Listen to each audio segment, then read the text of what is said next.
વડોદરા મહાનગરપાલિકા દ્વારા 331 કરોડના વિકાસના વિવિધ કામોના મુહૂર્ત અને લોકાર્પણનો કાર્યક્રમ ગુજરાત સરકારના માનનીય મુખ્ય દંડક શ્રી બાળકૃષ્ણ ખંડેરાવ શુક્લ તથા માનનીય મેયર શ્રીમતી પિંકીબેન સોનીના વરદ હસ્તે બદામડી બાગ ખાતે યોજાયો। કાર્યક્રમમાં મુખ્ય અતિથિ તરીકે સાંસદ શ્રી હેમાંગભાઈ જોશી, મ્યુનિસિપલ કમિશનર દિલીપ રાણા, માનનીય યોગેશભાઈ પટેલ, શ્રીમતી મનીષાબેન વકીલ, શ્રી શૈલેષભાઈ મહેતા, શ્રી કેયુરભાઈ રોકડિયા, શ્રી ચૈતન્યભાઈ દેસાઈ, શ્રી ચિરાગભાઈ બારોટ, શીતલભાઈ મિસ્ત્રી, શ્રી મનોજભાઈ પટેલ, શ્રી શૈલેષભાઈ પાટી ઉપસ્થિત રહ્યા। બધાએ મળીને દીપ પ્રજ્વલિત કરી કાર્યક્રમનો શુભારંભ કર્યો।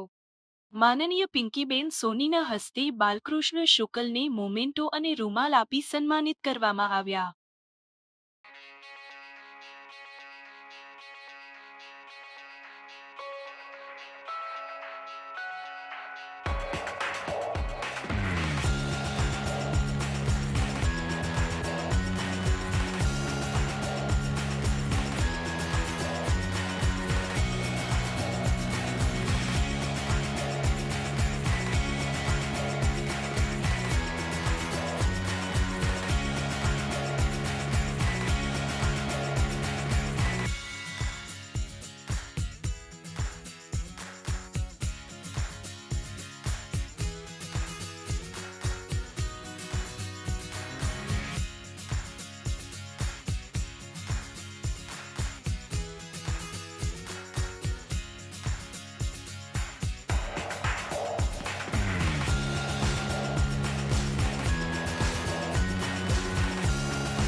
એક અલગ જ ગતિ આપી રહ્યા છે અને સતત વિકાસની સાથે વડોદરા શહેરના બેટરમેન્ટ માટે મોસ્ટ લિવેબલ સિટી અને મોસ્ટ લવેબલ સિટી બનાવવાની દિશામાં સૌ સાથે મળીને પ્રયાસો કરી રહ્યા છે। ત્યારે આજે વડોદરા શહેરના વિકાસને વધુને વધુ વેગ મળે તે માટે વડોદરા મહાનગર મુહૂર્ત અને લોકાર્પણના કાર્યક્રમ નિમિત્તે ઉપસ્થિત ગુજરાત વિધાનસભાના મુખ્ય દંડક અને રાવપુરાના જનપ્રિય ધારાસભ્ય આદરણીય બાળકૃષ્ણ શુક્લજી, વડોદરાના પ્રથમ નાગરિક મેયર શ્રીમતી પિંકીબેન, પૂર્વ મંત્રી અને ગુજરાત વિધાનસભાના સૌથી સિનિયર મોસ્ટ ધારાસભ્ય એવા આદરણીય યોગેશ કાકા, પૂર્વ મંત્રી બે શ્રીમતી મનીષાબેન, પૂર્વ મેયર અને સયાજીગંજ વિધાનસભાના લોકપ્રિય ધારાસભ્ય ભાઈ શ્રી કેયુરભાઈ,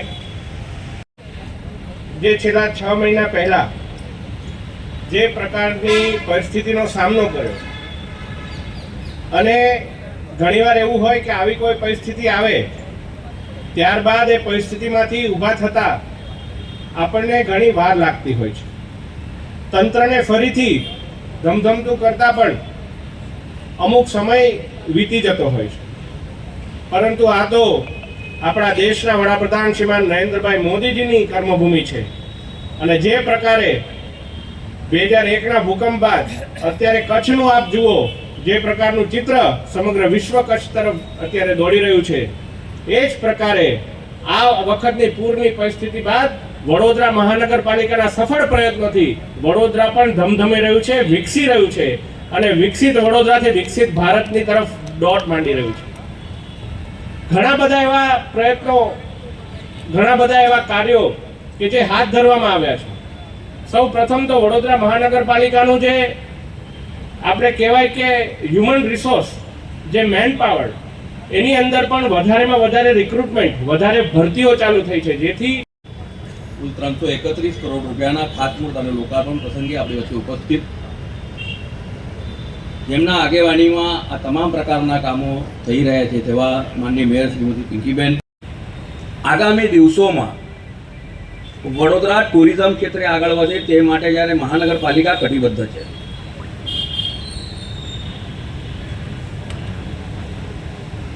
આયોજનબદ્ધ રીતે જો આપણે વિકાસ કરીએ તો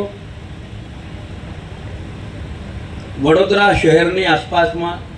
3 એવી જગ્યાઓ છે કે જેના માટે વડોદરાથી જ પ્રવાસીઓ આવન જાવન કરે છે. એક સ્ટેચ્યુ ઓફ યુનિટી છે, એક ચાંપાનેર છે અને ત્રીજું લોથલ છે. સાથે સાથે બાલાસિનોરમાં એશિયાનો સૌથી મોટો એક જેને આપણે એવું કહી શકીએ કે આપણે વિચારી ના શકીએ, જ્યુરાસિક પાર્ક આપણે જેને જોયું છે એમને ધ્યાનમાં આવશે કે એનું વસ્તુ સ્થિતિ ત્યાં છે. તો આવા તમામ ચારે બાજુથી જ્યારે પ્રવાસીઓ વડોદરા શહેરમાંથી જતા હોય ત્યારે વડોદરા શહેરમાં પણ તેઓ રોકાય અને તેના કારણે વડોદરા શહેરના નાગરિકોના વેપાર ધંધામાં ફરક પડે કે વડોદરામાં ચારે તરફ વિકાસ થઈ રહ્યો છે. અને જ્યારે આ વખતે પ્રજાસત્તાક દિન નિમિત્તે વડાપ્રધાનશ્રીએ જે જાહેરાત કરી છે અથવા જે સંકલ્પ લીધો હતો તે હતો કે સ્વર્ણિમ ભારત, અને સ્વર્ણિમ ભારતમાં વિરાસત અને વિકાસ. આપણે જ્યારે વડોદરા શહેર તરીકે વિકાસની હરણફાળ ભરી રહ્યા છે ત્યારે સૌ નગરજનોએ વડોદરાની જે વિરાસત છે તેને પણ યાદ રાખવું જોઈએ. વડોદરાની વિરાસતમાં આ ઇતિહાસ કંઈ 200, 500, 1000 વર્ષનો નથી,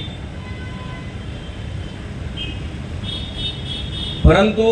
ત્રેતાયુગથી જેની શરૂઆત થયેલી છે.